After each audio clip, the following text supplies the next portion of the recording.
আল্লাহ রাব্বুল আলামিন এই রাতকে এত বরকতময় করে দিয়েছেন।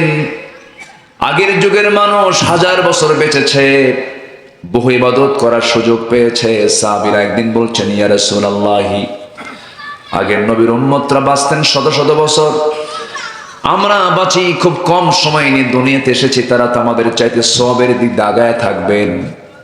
সঙ্গে সঙ্গে আল্লাহ রাব্বুল আলামিন উম্মতে মুহাম্মাদের জন্য এমন কিছু রাত দিলেন, তার মধ্যে শ্রেষ্ঠ রাত একটা কদরের রাত। আল্লাহ রাব্বুল আলামিন সুন্দর করে এক জায়গায় বলছেন, ইন্না আনজালনাহু ফি লাইলাতিল কদরি ওয়া মা আদরাকা মা লাইলাতুল কদর। আবার সূরা দুখানে বলা হচ্ছে, ইন্না আনজালনাহু কুরআনান লাইলাতুন মুবারাকা, আমি বরকতময় রাত্রিতে কোরআন নাজিল করেছি। এটাকে বরাত বলা হয়নি, এটাকে অন্য কোনো রাত বলা হয়নি। অধিকাংশ মুফাসসির তারা বলেছেন এটা কদরকে বোঝানো হয়েছে। আল্লাহ রাব্বুল আলামিন এই সূরার ভিতরে কদরের মধ্যে শুধু কদর নিয়ে কথা বলেছেন, অন্য কোনো প্রসঙ্গে এই জায়গায় টানা হয় নাই। এই রাতটা কেমন রাত, এই রাতের মাহাত্ম্যটাকে আল্লাহ রাব্বুল আলামিন নিজেই ব্যাখ্যা করে বলছেন। একটানা 83 বছর 6 মাস ইবাদত করলে যে সওয়াবটা হবে, আল্লাহ রাব্বুল আলামিন এক রাতে তার চাইতে বেশি সওয়াব আল্লাহ পাক সেই বান্দাকে দিয়ে দিবে। 83 বছর 6 মাস একটানা ইবাদত, ঘুম নাই, খাওয়া নাই, পেশাব নাই, পায়খানা নাই, একটানা 83 বছর 6 মাস ইবাদত করলে যে সওয়াব, তার চেয়েও খায়রুম মিন আলফি শাহর, তার চেয়ে বেশি সওয়াব আল্লাহ পাক ওই বান্দার আমলনামায় দিয়ে দিবে। তাহলে বলেন, আমাদের সঙ্গে আর কি অন্য কোনো উম্মতরা পারবে? আজ থেকে পারবে? এটা কি আমাদের আনন্দ না? বলেন, এটা কি আমাদের আনন্দ নয়? আনন্দ। তো এই রাতের এত দাম কেন? আবার এই রাতটাও আল্লাহ পাক রমজানের শেষ দশকে রেখে দিয়েছেন। আমরা তালাশ করব, এখনো তালাশ করব, সামনেও তালাশ করব। জোরে বলি ইনশাআল্লাহ। আল্লাহ যেন কবুল করেন, আল্লাহ যেন কবুল করেন। গুনাহ মাফ হতে হবে, রমজানে গুনাহ মাফ হতেই হবে। গুনাহ মাফ না হলে বড় বেকায়দা, কারণ সামনে রমজান পর্যন্ত বাঁচবো তার কোনো গ্যারান্টি নাই।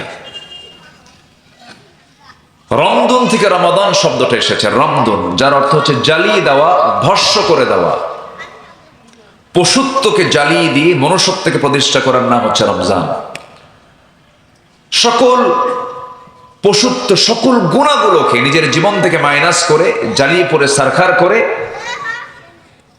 একজন খাঁটি ইমানদার হয়ে গড়ে ওঠার মাস হচ্ছে রমজান। আল্লাহ তাআলা এই রমজান কারীম আমাকে আপনাকে দিয়েছেন। এত বরকত কেন দিয়েছেন জানেন?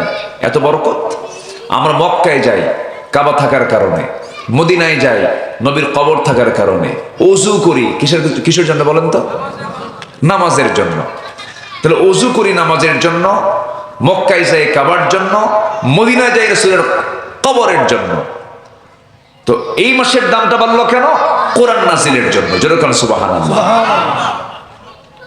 শুধুমাত্র কোরআন। আল্লাহ রাব্বুল আলামিন অন্য জায়গায় বলছেন, শাহরু রমাদানাল্লাযী উনজিলা ফীহিল কুরআনু হুদাল লিন্নাস ওয়া বাইয়িনাতিন মিনাল হুদা ওয়াল ফুরকান। জোরে বলুন আল্লাহু আকবার। রমজান মাস আল্লাহ রাব্বুল আলামিন গোটা কোরআনে 12 মাসের ভিতরে মাত্র এক মাসের নাম নিয়েছেন, ইসনা আশার। 12 মাস আল্লাহ দিয়েছেন, এর মধ্যে শুধু একটা মাসের নাম কোরআনে এসেছে, রমজান মাস। আর কোন মাসের নাম আসে নাই। রমাদান শব্দটা কোরআন শরীফে আসছে, মুহররম নাই, সফর নাই, রবিউল আউয়াল নাই, রবিউল সানি নাই, কোন মাসের নাম নাই। শুধু কোন মাসের নাম আসছে? রমজান মাস। তবে হ্যাঁ, হজের নাম আসছে, কিন্তু জিলহজ শব্দ আসে নাই। আবার হাদিসে শাহরুল্লাহিল মুহাররম, মুহাররম হচ্ছে আল্লাহর মাস বলা হয়েছে, কিন্তু শাহরু রমাদান, রমজান মাস হিসাবে আল্লাহ পাক একটা মাসের নামই শুধু কোরআনে কোট করেছে। জোরে বলি সুবহানাল্লাহ। আর মাত্র কয়দিন আছে? আপনারা কয়দিন চান? 29 না 30 চান? অনেকে শুভ আছে, হুজুর এত পারা যায়? বলেন কয়দিন চান, বলেন কয়দিন চান? ইনশাআল্লাহ বলেন ইনশাআল্লাহ। এক মাস যদি পারি আরেকদিন চাইতে সমস্যা কি? পূর্ণ হলো ইনশাআল্লাহ। আল্লাহ কবুল করুন, জোরে বলি আল্লাহুম্মা আমিন। আল্লাহ যেন আমার মুখ থেকে সেই কথাগুলোকে বের করে দেন যে কথাগুলো মুসলিম উম্মার জন্য এই মুহূর্তে প্রয়োজন, এবং আল্লাহ যেন সাথে আমাকেও আমল করার তৌফিক দান করেন, জোরে বলি আল্লাহুম্মা আমিন। সম্মানিত উপস্থিতি, মাহে রমজান দেখতে দেখতে বিদায় নিচ্ছে। গত জুমার নামাজ আমি যেখানে পড়াই, জুমার খুতবা যেখানে দেই, মোটামুটি 6 মাস পরে গেছে। সময় ছিল না, মাহফিলের ব্যস্ততার কারণে 6 মাস পরে গতকাল জুমার খুতবা দিয়েছি। তো এ আসর পর থেকেই, এবং আবার গতকালকে সন্ধ্যার আগ দিয়ে বৈশাখী টেলিভিশনে একটা লাইভ প্রোগ্রাম ছিল, প্রশ্নোত্তর পর্ব ছিল। আসর পর থেকে আমরা লক্ষ্য করে দেখছিলাম যে আকাশে একটু মেঘ মেঘ ভাব, আবার একটা ঠান্ডা ঠান্ডা অবস্থা। গতকাল চলে গেছে হলো বেজোড় রাত্রির একটা রাত্রি। শবে কদর, লাইলাতুল কদর কোন রাত এটা কেউ কি আমরা জানি? তবে বলে দেওয়া হয়েছে কোন রাত, বলেন তো কোন বেজোড় রাত?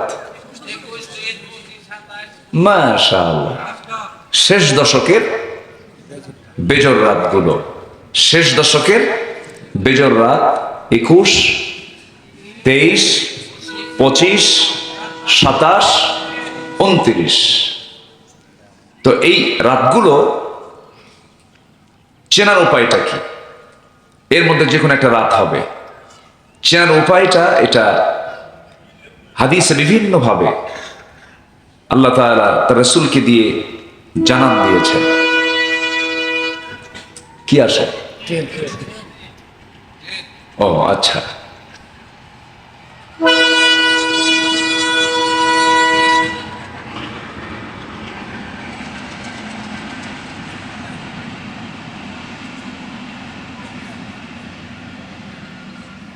লাইলাতুল কদরকে আমরা চিনব কেমনে?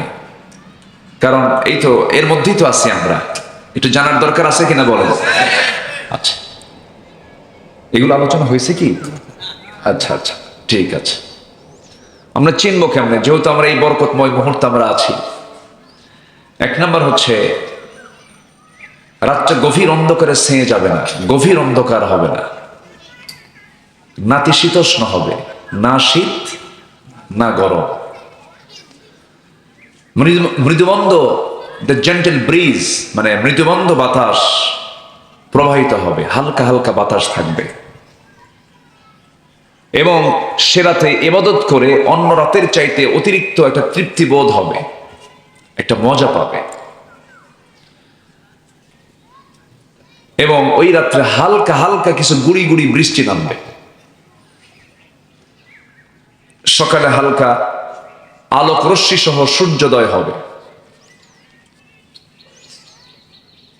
তো এই সিমটম গুলো আমরা সহিহ ইবনে খুজাইমা সহ মুসলিম শরীফ, বুখারী শরীফের বিভিন্ন হাদিসের রেফারেন্স অনুযায়ী আমরা যতটুকু বুঝতে পারছি, গত রাত্রি কিন্তু আমরা এমন কিছু সিমটম পেয়েছি। মনে হয়েছে কিনা বলেন? এখন আল্লাহর কাছে বলবো, আল্লাহ কদর আমাদের জুটাইয়া দাও, জোরে বলি আমিন। আচ্ছা, বাংলাদেশে না হয় এটা বেজোড় রাত, সৌদি আরবে কোন রাত গেছে বলেন? একদিন আগে না? তাহলে তাদের জন্য কি জোর রাত গেছে না?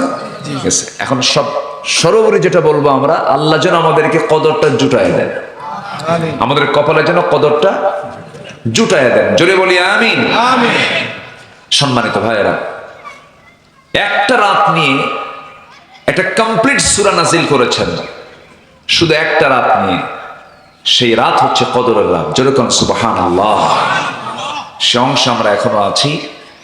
আর এটাকে পাওয়ার জন্য আল্লাহ রাব্বুল আলামিন একটা স্পেশাল ইবাদতও দিয়েছেন, ইতিকাফ। ওয়া আনতুম আকিফুনা ফিল মাসাজিদ, তোমরা মসজিদে ইতিকাফ করো। হুকুমটা কার? আসতে বলবেন না কার? আল্লাহ। আল্লাহ রাব্বুল আলামিন এই রাতকে এত বরকতময় করে দিয়েছেন। আগের যুগের মানুষ হাজার বছর বেঁচেছে, বহু ইবাদত করার সুযোগ পেয়েছে। সাহাবীরা একদিন বলছেন, ইয়া রাসূলুল্লাহ, আগের নবীর উম্মতরা বাঁচতেন শত শত বছর, আমরা বাঁচি খুব কম সময় নিয়ে দুনিয়াতে এসেছি, তারা তো আমাদের চাইতে সওয়াবের দিক দাগায় থাকবেন। সঙ্গে সঙ্গে আল্লাহ রাব্বুল আলামিন উম্মতে মুহাম্মাদের জন্য এমন কিছু রাত দিলেন, তার মধ্যে শ্রেষ্ঠ রাত একটা কদরের রাত। আল্লাহ রাব্বুল আলামিন সুন্দর করে এক জায়গায় বলছেন, ইন্না আনজালনাহু ফি লাইলাতিল কদরি ওয়া মা আদরাকা মা লাইলাতুল কদর। আবার সূরা দুখানে বলা হচ্ছে, ইন্না আনজালনাহু কুরআনান লাইলাতুম মুবারাকা, আমি বরকতময় রাত্রিতে কোরআন নাজিল করেছি। এটাকে বরাত বলা হয়নি, এটাকে অন্য কোনো রাত বলা হয়নি। অধিকাংশ মুফাসসির তারা বলেছেন এটা কদরকে বোঝানো হয়েছে। আল্লাহ রাব্বুল আলামিন এই সূরার ভিতরে কদরের মধ্যে শুধু কদর নিয়ে কথা বলেছেন, অন্য কোনো প্রসঙ্গে এই জায়গায় টানা হয় নাই। এই রাতটা কেমন রাত, এই রাতের মাহাত্ম্যটাকে আল্লাহ রাব্বুল আলামিন নিজেই ব্যাখ্যা করে বলছেন, একটানা 83 বছর 6 মাস ইবাদত করলে যে সওয়াবটা হবে, আল্লাহ রাব্বুল আলামিন এক রাতে তার চাইতে বেশি সওয়াব আল্লাহ পাক সেই বান্দাকে দিয়ে দিবে। 83 বছর 6 মাস একটানা ইবাদত, ঘুম নাই, খাওয়া নাই, পেশাব নাই, পায়খানা নাই, একটানা 83 বছর 6 মাস ইবাদত করলে যে সওয়াব, তার চেয়েও খায়রুম মিন আলফি শাহর, তার চেয়ে বেশি সওয়াব আল্লাহ পাক ওই বান্দার আমলনামায় দিয়ে দিবে। তাহলে বলেন, আমাদের সঙ্গে আর কি অন্য কোনো উম্মতরা পারবে? আজ থেকে পারবে? এটা কি আমাদের আনন্দ না? বলেন, এটা কি আমাদের আনন্দ নয়? আনন্দ। তো এই রাতের এত দাম কেন? আবার এই রাতটাও আল্লাহ পাক রমজানের শেষ দশকে রেখে দিয়েছেন। আমরা তালাশ করব, এখনো তালাশ করব, সামনেও তালাশ করব। জোরে বলি ইনশাআল্লাহ। আল্লাহ যেন কবুল করেন, আল্লাহ যেন কবুল করেন। গুনাহ মাফ হতে হবে, রমজানে গুনাহ মাফ হতেই হবে। গুনাহ মাফ না হলে বড় বেকায়দা, কারণ সামনে রমজান পর্যন্ত বাঁচবো তার কোনো গ্যারান্টি নাই। রমদুন থেকে রমাদান শব্দটা এসেছে, রমদুন, যার অর্থ হচ্ছে জ্বালিয়ে দেওয়া, ভস্ম করে দেওয়া। পশুত্বকে জ্বালিয়ে দিয়ে মনুষ্যত্বকে প্রতিষ্ঠা করার নাম হচ্ছে রমজান। সকল পশুত্ব, সকল গুণাগুলোকে নিজের জীবন থেকে মাইনাস করে, জ্বালিয়ে পড়ে সারখার করে একজন খাঁটি ইমানদার হয়ে গড়ে ওঠার মাস হচ্ছে রমজান। আল্লাহ তাআলা এই রমজান কারীম আমাকে আপনাকে দিয়েছেন। এত বরকত কেন দিয়েছেন জানেন? এত বরকত, আমরা মক্কায় যাই কাবা থাকার কারণে, মদিনায় যাই নবীর কবর থাকার কারণে, ওযু করি কিসের জন্য বলেন তো? নামাজের জন্য। তাহলে ওযু করি নামাজের জন্য, মক্কায় যাই কাবার জন্য, মদিনায় যাই রাসূলের কবরের জন্য। তো এই মাসের দামটা বাড়লো কেন? কোরআন নাজিলের জন্য। যেরকম সুবহানাল্লাহ, শুধুমাত্র কোরআন। আল্লাহ রাব্বুল আলামিন অন্য জায়গায় বলছেন, শাহরু রমাদানাল্লাযী উনজিলা ফীহিল কুরআনু হুদাল লিন-নাস ওয়া বাইয়িনাতিন মিনাল হুদা ওয়াল ফুরকান। জোরে বলুন আল্লাহু আকবার। রমজান মাস আল্লাহ রাব্বুল আলামিন গোটা কোরআনে 12 মাসের ভিতরে মাত্র এক মাসের নাম নিয়েছেন, 12। 12 মাস আল্লাহ দিয়েছেন, এর মধ্যে শুধু একটা মাসের নাম কোরআনে এসেছে, রমজান মাস। আর কোন মাসের নাম আসে নাই। রমাদান শব্দটা কোরআন শরীফে আসছে, মুহররম নাই, সফর নাই, রবিউল আউয়াল নাই, রবিউস সানি নাই, কোন মাসের নাম নাই। শুধু কোন মাসের নাম আসছে? রমজান মাস। তবে হ্যাঁ, হজের নাম আসছে, কিন্তু জিলহজ শব্দ আসে নাই। আবার হাদিসে শাহরুল্লাহিল মুহাররম, মুহররম হচ্ছে আল্লাহর মাস বলা হয়েছে, কিন্তু শাহরুর রমাদান, রমজান মাস হিসাবে আল্লাহ পাক একটা মাসের নামই শুধু কোরআনে কোট করেছে। জোরে বলি সুবহানাল্লাহ। আর মাত্র কয়দিন আছে? আপনার কয়দিন চান? 29 না 30 চান? অনেকে শুভ আছে, হুজুর এত পারা যায়? বলেন কয়দিন চান, বলেন কয়দিন চান? ইনশাআল্লাহ। 30। ইনশাআল্লাহ বলেন ইনশাআল্লাহ। এক মাস যদি পারি আরেকদিন চাইতে সমস্যা কি? পূর্ণ হলো ইনশাআল্লাহ। আল্লাহ কবুল করুন। জোরে বলি আল্লাহুম্মা আমিন। আরে রমজানেও ওই নাইট ক্লাবে, মদের বারে অনেকে মদ খায়। এই রমজান মাসে রাকাম কুকাম গুলো হয়। এই রমজান মাসে হোটেলগুলো খোলা থাকে, হোটেলের সামনে লেখা থাকে ভিতরে পর্দার সহিত খাবারের ব্যবস্থা আছে। জোরে বলেন নাউজুবিল্লাহ। ইসলাম ক্ষমতায় থাকলে এগুলোর কি পরিবেশ থাকতো? মদের দোকান বসতো? দিনের বেলা হোটেল খোলা থাকতো? তাহলে রাষ্ট্র ক্ষমতার প্রয়োজন মনে হয় নাই? আসতে বলবেন না, আছে না নাই? যে রোজাদার মনে করে রাষ্ট্র ক্ষমতার প্রয়োজন নাই, ওর রোজা রাখার কোনো দরকার নেই। কি কথা বোঝা গেল কি? কারণ রাষ্ট্র ক্ষমতা ইসলাম এসেছে হলো রমজান মাসে। কোন মাসে বলেন? বিজয় হয়েছে, দিনের বিজয় হয়েছে কোন মাসে? রমজান মাসে। বদরের বিজয় এসেছে রমজানে, মক্কার বিজয় এসেছে রমজানে। ইন্না ফাতাহনা লাকা ফাতহাম মুবিনা ওয়ালাকাদ নাসারাকুমুল্লাহু বিবদরিন ওয়া আনতুম আযিল্লাহ।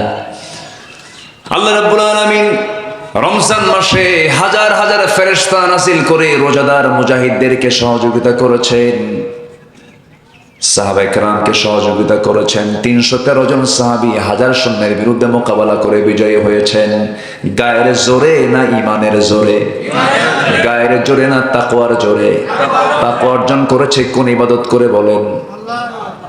রোজা করে। বলেন বদরের বিজয় এসেছে কোন মাসে? তাহলে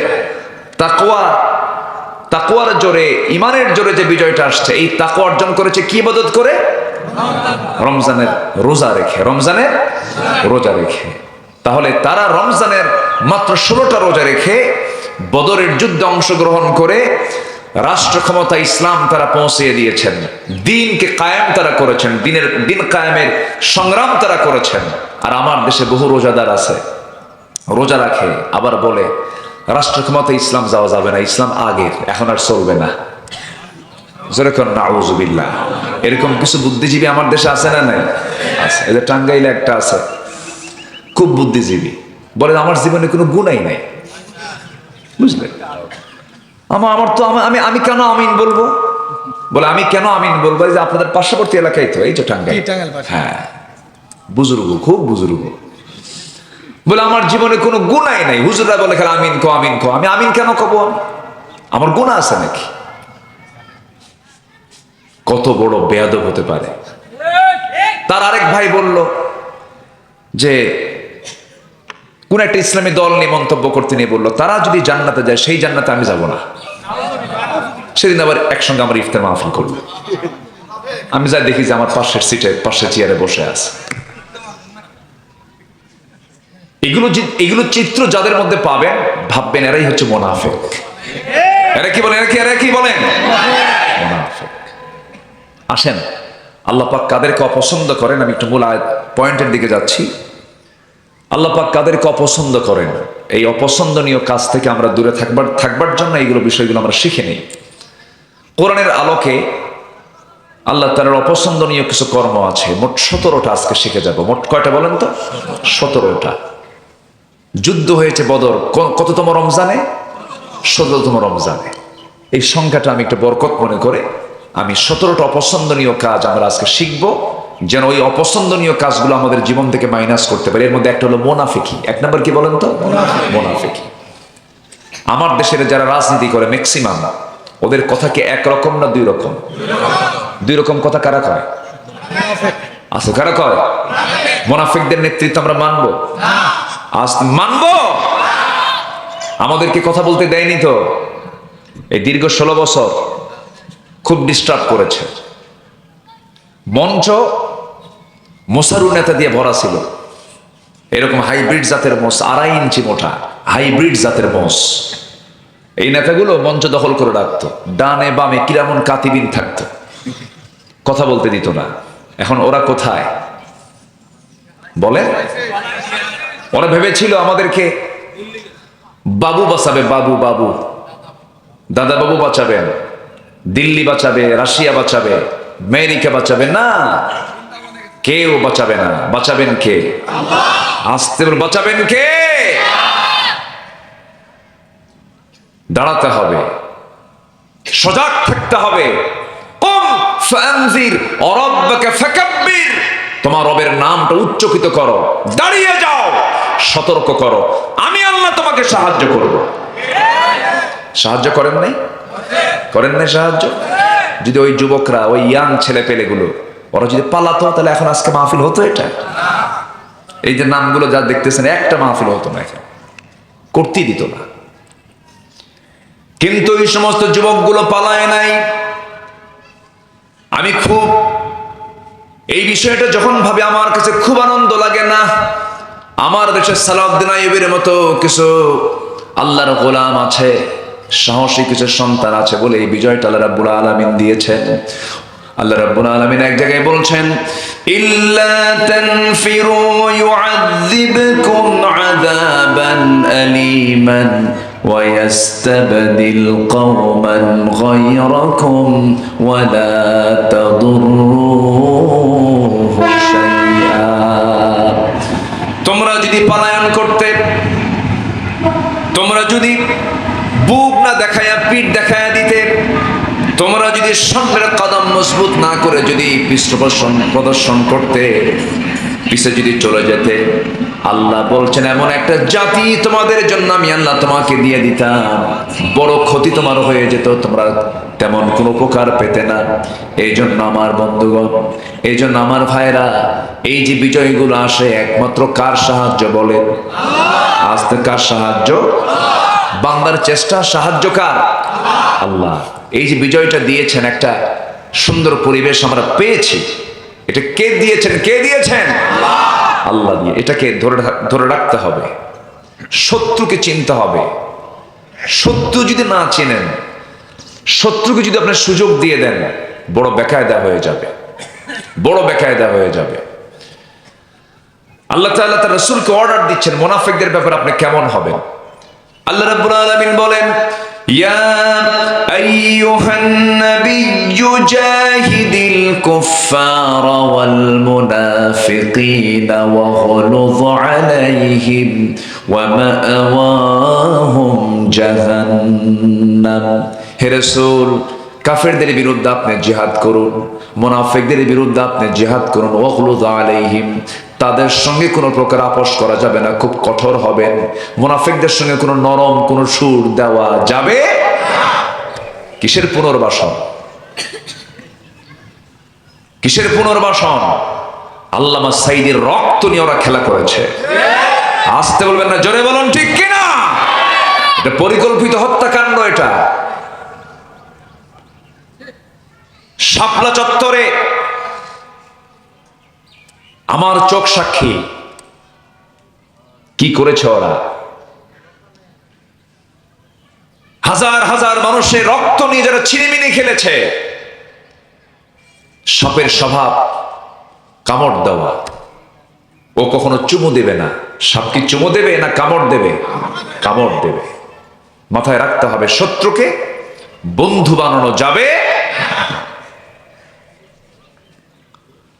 আকলমন্দ ইশারা বাসাত, সচেতন ব্যক্তির জন্য ইঙ্গিতগুলোই যথেষ্ট। আমরা বুঝে নেই। আসুন, আল্লাহ পাক কি অপছন্দনীয় কাজগুলো আছে আল্লাহ পাক সেটা পছন্দ করেন না। এর মধ্যে 1 নাম্বার বলেছি হলো মুনাফিকি করা। মুনাফিকি করব না। আমরা জীবনের সকল জায়গায় ফ্রেশ থাকবো। কথা, মুখ আর অন্তর 2 রকম না 1 রকম হবে? 2 রকম না 1 রকম? 1 রকম। মনে যা থাকবে মুখেও তাই থাকবে। যদি কারো ব্যাপারে কোনো কথা বলি, মুখে বলবো। কিসে বলবো? মুখে, আড়ালে না। আড়ালে বললি বেকায়দা, তখন গিবত হয়ে যাবে। তখন কি হয়ে যাবে? গিবত হয়ে যাবে। মুনাফিকি আচরণ করা যাবে না।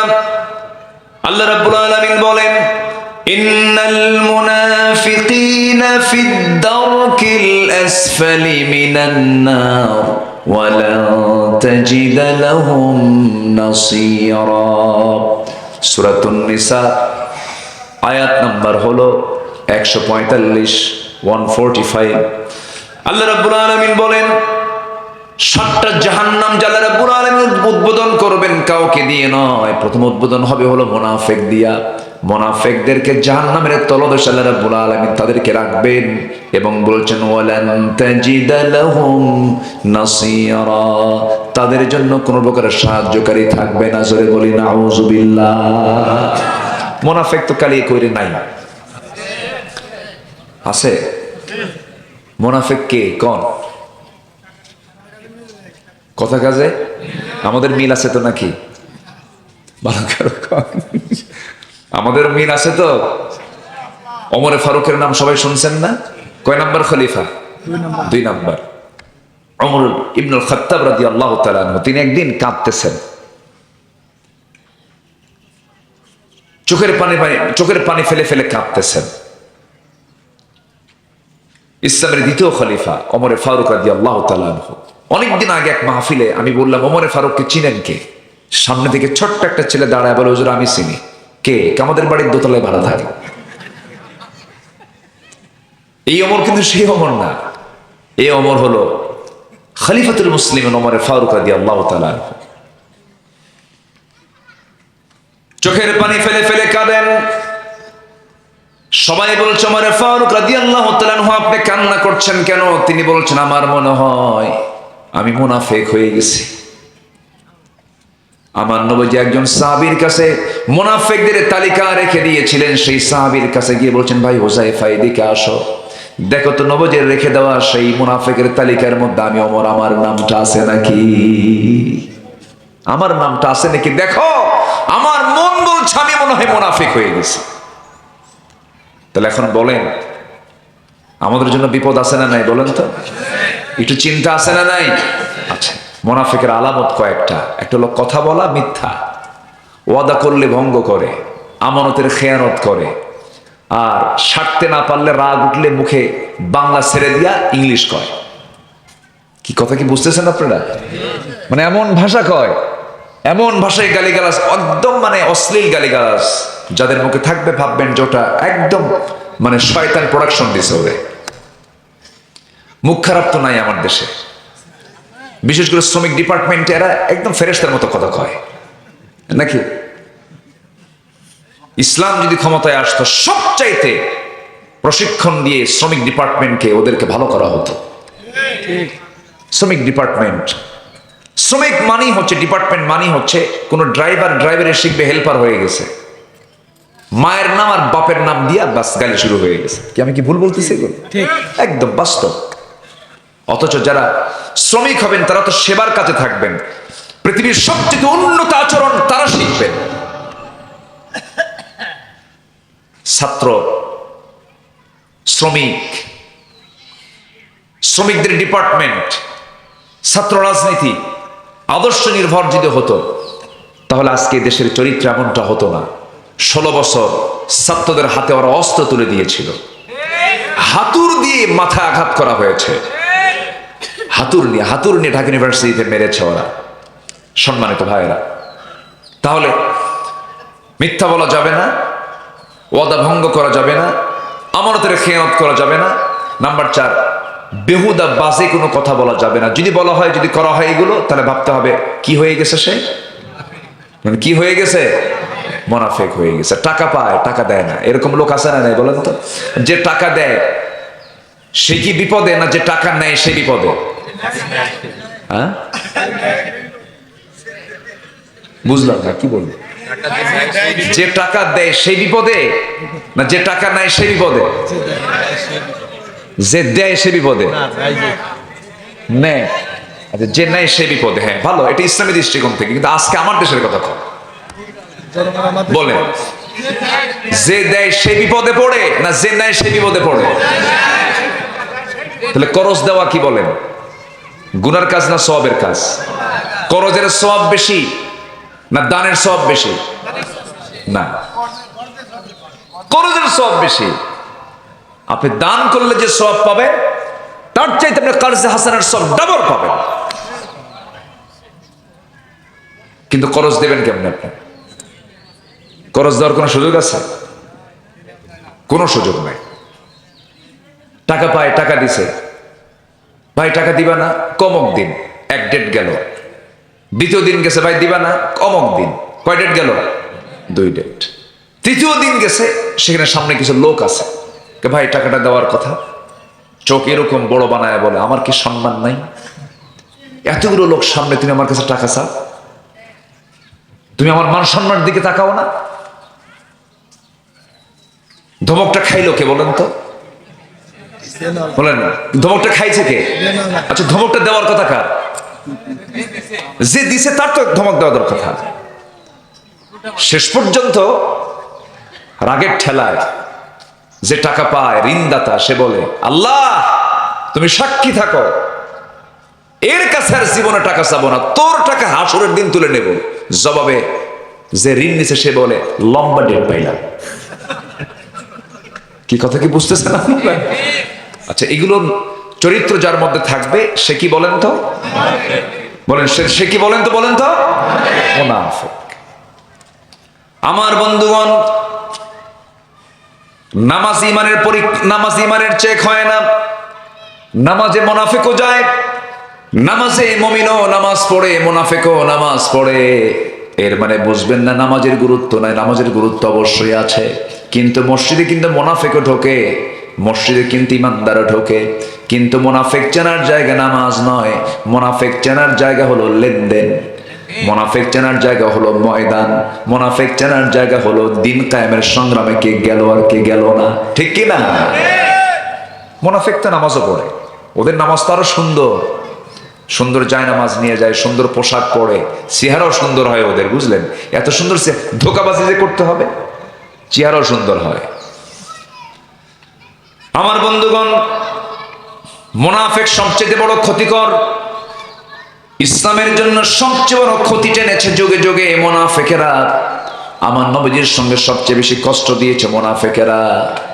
আমার নবীজি মুনাফিকদের ব্যাপারে খুব কঠোর ছিলেন। আল্লাহ রাব্বুল আলামিন মুনাফিকদের ব্যাপারে কঠোর হতে বলেছেন। মুনাফিকদের চরিত্র থেকে আল্লাহ রাব্বুল আলামিন আমাদেরকে বাঁচান। জোরে বলি আল্লাহুম্মা আমিন। নাম্বার 2 হলো শিরকের গুনাহ যারা করবে আল্লাহর কাছে এটা অপছন্দনীয় কাজ। মহান রব্বুল আলামিন সুন্দর করে বলছেন, ইন্নাল্লাহা লা ইয়াগফিরু আন ইউশরাকা বিহি ওয়া ইয়াগফিরু মা দুনা যালিকা লিমান ইয়াশা ওয়া মান ইউশরিক বিল্লাহি ফাকাদ ইফতারা ইসমান আযীমা। জোরে বলুন আল্লাহু আকবার। সূরা নিসা 48 নম্বর আয়াতে আল্লাহ রাব্বুল আলামিন বলছেন, বান্দা শোনো, আমি ওয়াদা করছি তোমার জীবনের সব গুনাহগুলো আমি আল্লাহ মাফ করে দেব, কিন্তু জেনে রেখে দিও শিরকের গুনাহ কিন্তু আমি আল্লাহ কখনো মাফ করব না। নাউজুবিল্লাহ। কার কথা? কার কথা? কত মারাত্মক কথা! এর চাইতে আরো মারাত্মক ভাবে আল্লাহ রাব্বুল আলামিন ডেঞ্জারাস তথ্য তিনি জানিয়ে দিচ্ছেন বান্দাকে, ওয়ামান ইউশরিক বিল্লাহি ফাকাদ হারামাল্লাহু আলাইহিল জান্নাহ। যে ব্যক্তি শিরিক করবে তার জন্য জান্নাতটা হারাম হয়ে যাবে। জান্নাতটা কি হয়ে যাবে? হারাম। সে জান্নাতে ঢুকবেই না, গন্ধই পাবে না। আমার দেশ আজকে শিরকের সাগরে হাবুডুবু খাচ্ছে। যারা আল্লাহর আইন চায় না তারাই মুশরিক। আস্তে কন কেন? এখন সোজা কথা বলে দিই, যারা আল্লাহর আইন চায় না তারা কি? মুশরিক। সোজা কথা।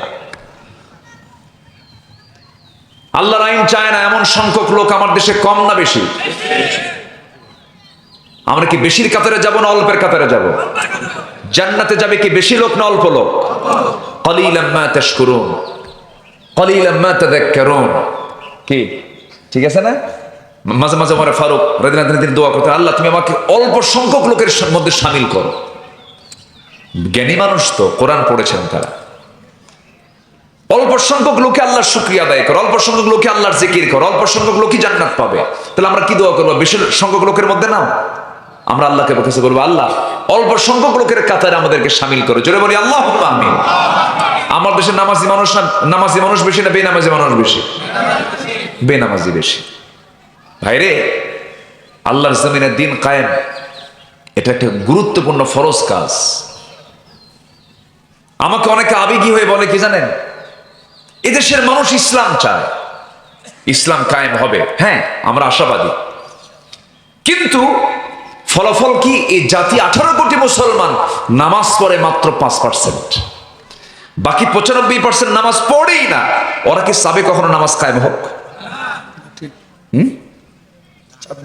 95% লোক নামাজই পড়ে না, ওরা কি কখনো চাবে যে দেশে নামাজ কায়েম হোক? কেমনে চাবে? ও তো নিজে নামাজই পড়ে না। নামাজ না পড়ার মতো বড় অপরাধ পৃথিবীতে আর দ্বিতীয়টা নাই। সবচাইতে বড় অপরাধ আমার আল্লাহর কাছে হলো নামাজ ছেড়ে দেওয়া। এত বড় একটা অপরাধ আমার দেশের মানুষ করছে, অথচ এই দেশকে চালায় হলো রাষ্ট্র। রাষ্ট্রের আবার পতি থাকে, রাষ্ট্রপতি, প্রধানমন্ত্রী, ধর্মমন্ত্রী, কত নেতৃত্ব আসলো আর গেল। জাতিকে জাহান্নাম থেকে বাঁচানোর জন্য অন্তত নামাজের আইনটাকেও পাশ করতে পারে নাই।